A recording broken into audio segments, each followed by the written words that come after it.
نحمده ونصلي على رسوله الكريم اما بعد فاعوذ بالله من الشیطان الرجیم بسم اللہ الرحمن الرحیم۔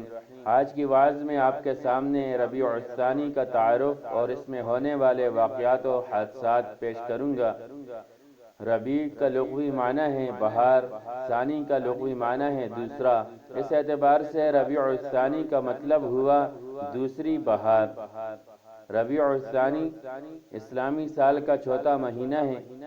اس مہینے میں کچھ واقعات اور حادثات پیش آئے، جن میں سے چند یہ ہے کہ اس مہینے میں فرض نمازوں میں اضافہ ہوا۔ حضرت عبداللہ ابن سلام رضی اللہ تعالیٰ عنہ نے اسلام قبول کیا۔ حضرت ابو قیس سرمہ ابن ابی انس رضی اللہ تعالیٰ عنہ نے اسلام قبول کیا۔ وفد بنی حارث نے اسلام قبول کیا۔ غزوہ غابہ ہوا، غزوہ حبران ہوا، مہاجرین و انصار میں بھائی چارہ ہوا۔ اس مہینے میں بہت سارے سریے پیش آئے۔ جنگ یرموک ہوئی، نہاون کا واقعہ پیش آیا، طرابلس فتح ہوا، سوڈان فتح ہوا، ارمینیا فتح ہوا، سواغان فتح ہوا، سوغت فتح ہوا۔ ام المؤمنین حضرت زینب بنت خزیمہ رضی اللہ تعالی عنہ کا انتقال ہوا۔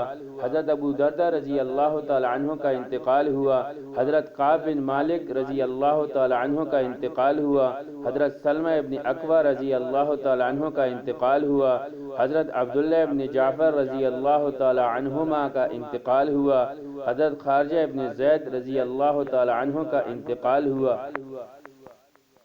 حضرت فاطمہ بنت حسین رضی اللہ تعالی عنہما کا انتقال ہوا۔ حضرت حماد کوفی رحمہ اللہ کا انتقال ہوا۔ حضرت امام مالک رحمہ اللہ کا انتقال ہوا۔ حضرت امام ابو یوسف رحمہ اللہ کا انتقال ہوا۔ حضرت امام ابو بکر ابن ابی شیبہ رحمہ اللہ کا انتقال ہوا۔ حضرت امام بیہقی رحمہ اللہ کا انتقال ہوا۔ شیخ عبد القادر جیلانی رحمہ اللہ کا انتقال ہوا۔ سلطان محمود غزنوی رحمہ اللہ کا انتقال ہوا۔ امام النحو حضرت عبد القاہر جرجانی رحمہ اللہ کا انتقال ہوا۔ صاحب کافیہ علامہ ابن حاجب رحمہ اللہ کا انتقال ہوا۔ حضرت ملا علی قاری رحمہ اللہ کا انتقال ہوا۔ حضرت مولانا خلیل احمد سہارنپوری رحمہ اللہ کا انتقال ہوا۔ حضرت مفتی اعظم ہند مفتی کفایت اللہ رحمہ اللہ کا انتقال ہوا۔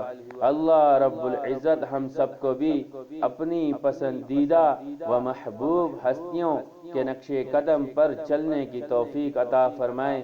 وآخر دعوانا ان الحمد للہ رب العالمین۔